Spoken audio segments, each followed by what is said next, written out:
Alright, fresh out of the shower. I just uploaded a short about the new Charles Oliveira versus Rafael Fiziev matchup that just got made. Go check that out. But now we're here with my picks for UFC Fight Night Dolidze versus Hernandez. Let me get prepared here. Alright. First fight of the night. I'm gonna try to steamroll through this. Happy retirement, Dustin Poirier. But I'm gonna try to steamroll through this because I gotta get to bed. I got work in the morning. Cody Brundage versus Eric McConaughey. I'm gonna keep this as short as I can. I'm gonna go with Eric McConaughey because I just can't put any trust in Cody Brundage anymore, and I've decided that a long time ago, and I'm not gonna go back on it. I know Eric McConaughey is 0-1 in the UFC and got finished by Ruzaboev, but let's be honest here. Ruzaboev would also finish Cody Brundage. So, Eric McConaughey's been KO'd in every loss. I get it, but Cody Brundage just isn't that guy. He's not going to go out there and just knock you out unless you're Julian Marquez. It just ain't going to happen. Simple as that. Eric McConaughey's decently well-rounded. He's got some head kicks. He's good at takedowns. He can grapple. And I know it was pre-UFC, but if you go watch Eric McConaughey's fight against, I don't know, what was that guy named Pintello? It was a great performance, and I've never really seen Cody Brundage look that level. You know what I'm saying? I've never watched a Cody Brundage win and go, damn, that was impressive, or damn, he looked good there. Regardless of the competition. And Cody Brundage lost to Cedric Dumas, and I've been very vocal about how I think that Cedric Dumas is one of, if not the worst UFC signing of all time. Cedric Dumas doesn't know how to fight. He's not good. He's not good at all. And he beat Cody Brundage. And I don't think Eric McConaughey would lose to Cedric Dumas. So, it's just, I don't know. His fight against Ruzaboev was a short notice fight as well. And I do want to say this. Not only does Eric McConaughey have a better record than Cody Brundage, but he has a better win percentage than Cody Brundage as well. Cody Brundage just isn't good, and all because he's the one that was previously has been in the UFC and Eric McConaughey hasn't. I don't really think that should mean you should pick Cody Brundage. So I'm going Eric McConaughey. I just think he's better. And I feel like he's gonna have something to prove after losing in his debut. So. Yep, Eric McConaughey I'm going to go by TKO. By TKO. Moving on. Gabriela Fernandez versus Julia Stoliarenko. This one is a no-brainer. You got to go with Gabriel Fernandez. She beat Wang Kong. She finished Wang Kong. I think that's all I have to say for this matchup. She also beat Carly Judice, who is also good and just had a pretty impressive win. And she has other good wins as well. Julia Stoliarenko beat Molly McCann. Congratulations on beating Molly McCann. But you lost to Chelsea Chandler. I'm not picking you. Little bro. Get your 90% submission rate out of here. You're not winning. Gabriel Fernandez by TKO. Moving on to Uros Medic versus Gilbert Urbina. I'm going to go Gilbert Urbina here. Especially after Uros Medic's last fight where he got KO'd immediately. Uros Medic he's decent. He throws a lot of kicks, and he's good at range, dangerous on the feet. But he's 35. He's getting up there in age, and he just had all three of his losses in a very short. He had all three of his losses most recently in his career, so he seems to be on the decline. Gilbert Urbina is only 29. He's also dangerous on the feet, and he can grapple. I actually believe his grappling is better than Uros Medic's. But he's got dangerous knees and kicks. He's tall and rangy, so Uros Medic being better at range might not work too well against Gilbert Urbina. I'm going to go with Gilbert Urbina being a bit too long and rangy. Where Uros Medic is good at, Gilbert Urbina is probably better. And he can fight on the inside a bit better than Uros Medic can. Uros Medic is very knockoutable, KO'able. And I know that Gilbert Urbina is also, and he just got KO'd by, what's that dude's name? Who just lost to Mike Malott. Charles Radke. I know he got killed by Charles Radke, but Charles Radke's not bad. He's not bad. So, yeah, I'm going to go with Gilbert Urbina. He's just a bit more impressive to me, and I like this matchup for him. So, Gilbert Urbina by TKO. Moving on to Jocelyn Edwards versus Priscilla Cachoeira. Priscilla Cachoeira is not that good. 13-6. 15-6 isn't great either at all. But Jocelyn Edwards has at least had some moments. Like, the best thing Priscilla Cachoeira has ever done is, like, knock out Josiane Nunes. So, I'm not really going to trust that too much. Jocelyn Edwards is pretty decent, I think.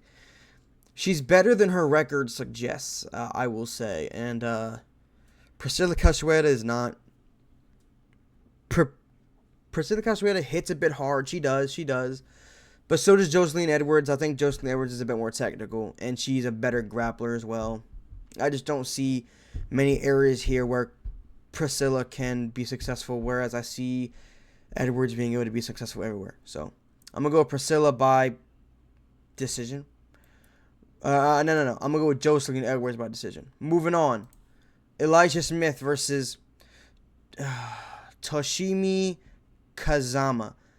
You got to go with Elijah Smith here, honestly. Kazama didn't, correct me if I'm wrong in the comments, but didn't he get KO'd stiff by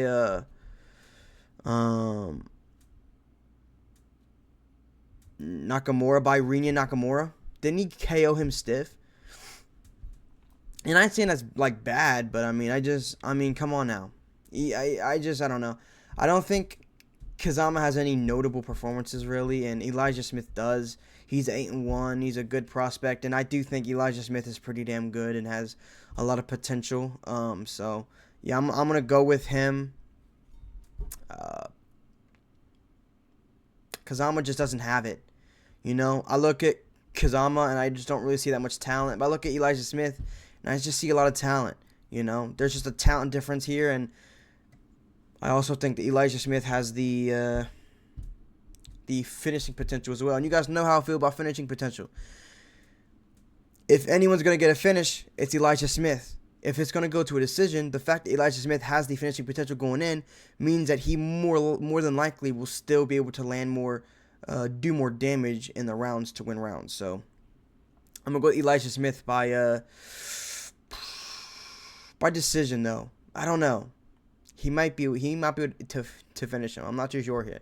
Because honestly, I haven't seen too many of Kazama's fights. Just a few. But, you know.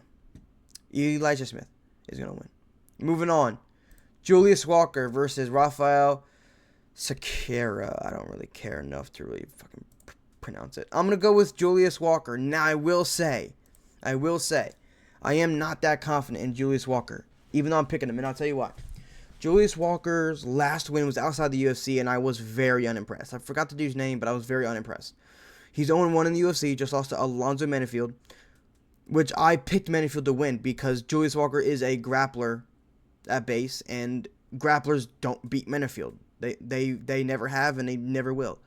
You have to be a good striker to beat Alonzo Menifield. But Julius Walker has zero gas tank. He's got no gas tank. I've seen multiple of his fights. He gasses after round one every single time. But Rafael Sakara, however you say his name, he's 0-2 in the UFC and was KO'd super bad in both of them. Modestas Bukauskas and someone else. I can't remember off the top of my head. Rafael's got no defense, no chin. I mean, this is going to be a slobber knocker. Someone's going out cold, and I believe it's going to be in the first round, whoever goes out cold.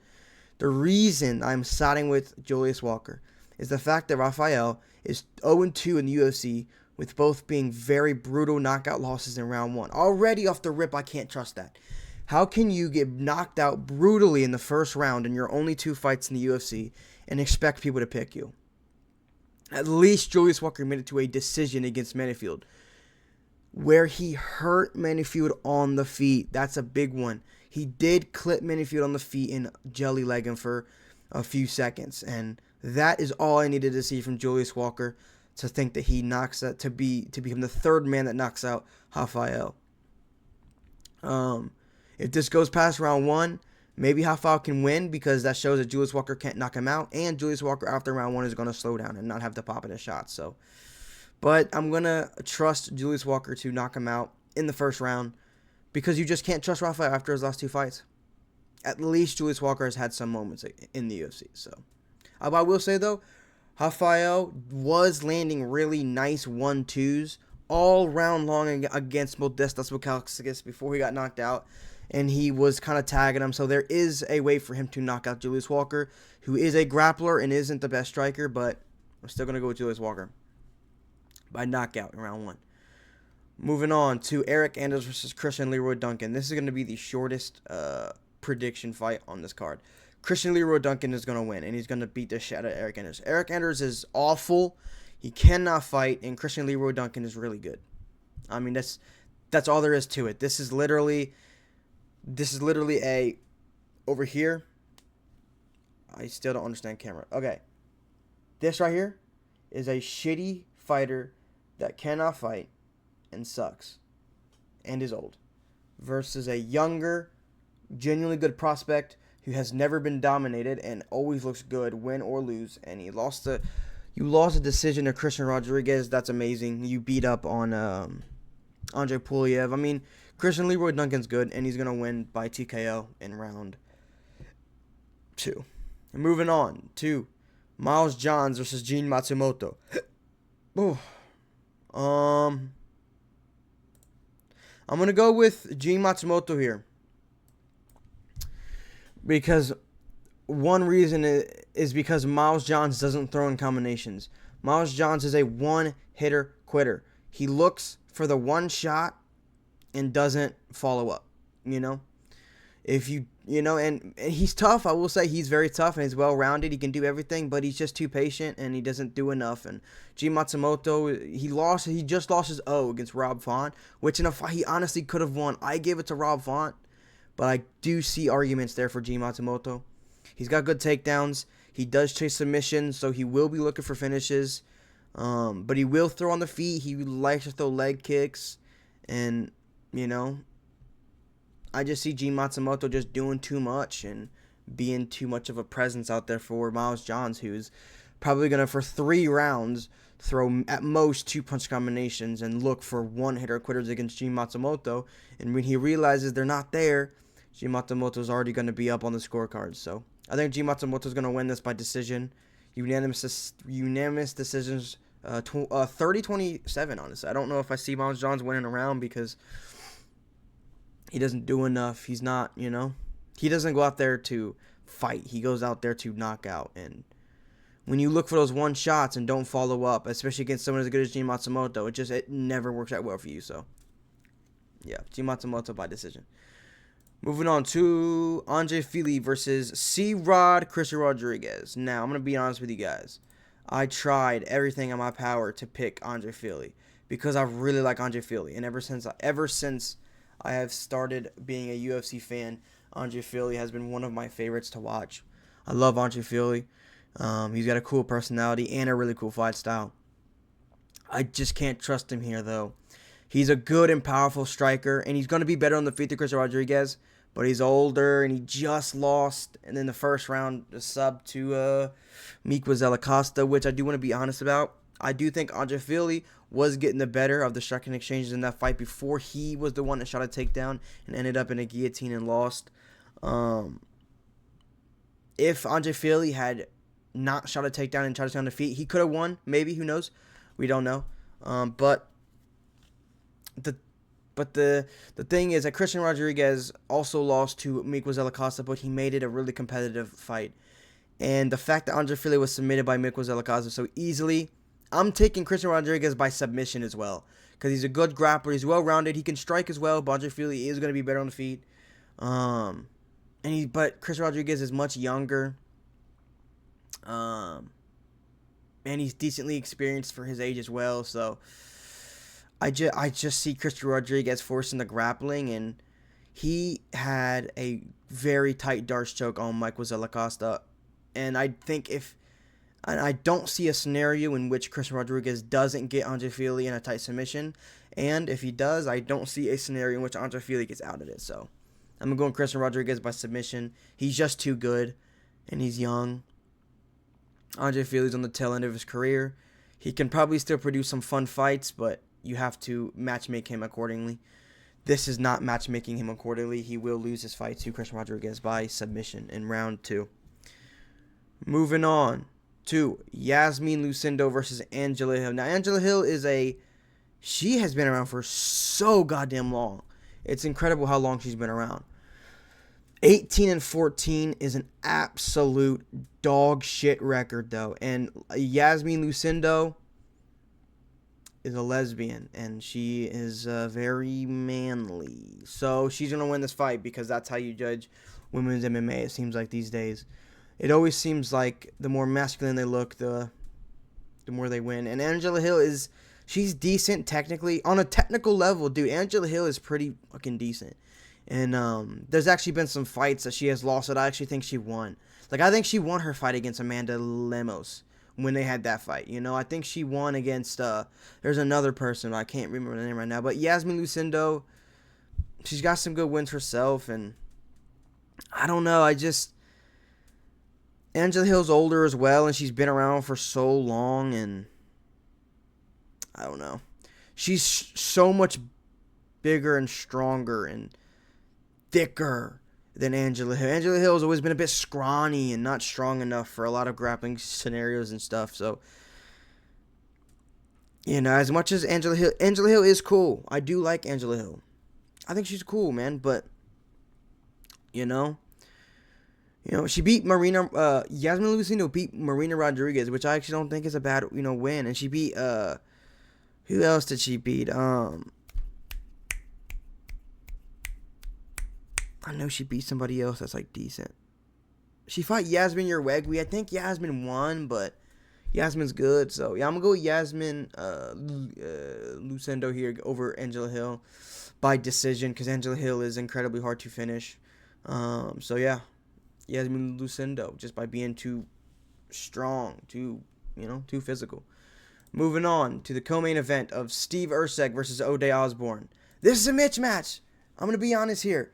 I know Steve Erceg is on a 3-fight losing streak, but listen to the streak. Alejandro Pantoja, Kai Kara-France, Brandon Moreno. And you give him O'Day Osborne, dude. He's going to sleep O'Day Osborne badly. This is going to be a first-round knockout for Steve Erceg because O'Day Osborne gasses hard. And if this isn't a first-round knockout, it's going to be a second-round knockout, no doubt. And 0 chances makes it into the third round. O'Day Osborne's not him. He's not built like that. And Steve Erceg is. Hot take. I think Steve Erceg beat Alejandro Pantoja. I do. I watched it multiple times. I think Steve Erceg won that fight. So, O'Day Osborne is not him. Flatlined by Manel Cat as well. But Manel Cap is good. But yeah, Steve Erceg has got this in the absolute bag. They gave him this as a layup because he needs a win. I'm all for it. 3-fight losing streak after beating the champion. It is what it is, right? Moving on to the main event. Roman Dolidze versus Anthony Hernandez. Now, a lot of people I see picking Roman Dolidze. I'm going Anthony Fluffy Hernandez, and I'm gonna tell you why. I'm gonna be honest. I'm gonna be the first one to tell you. I have never believed in the striking of Roman Dolidze. I think Anthony Hernandez is a better striker. Maybe less powerful, but he's faster. One thing about Roman Dolidze is I think he's really slow. He's physically slow.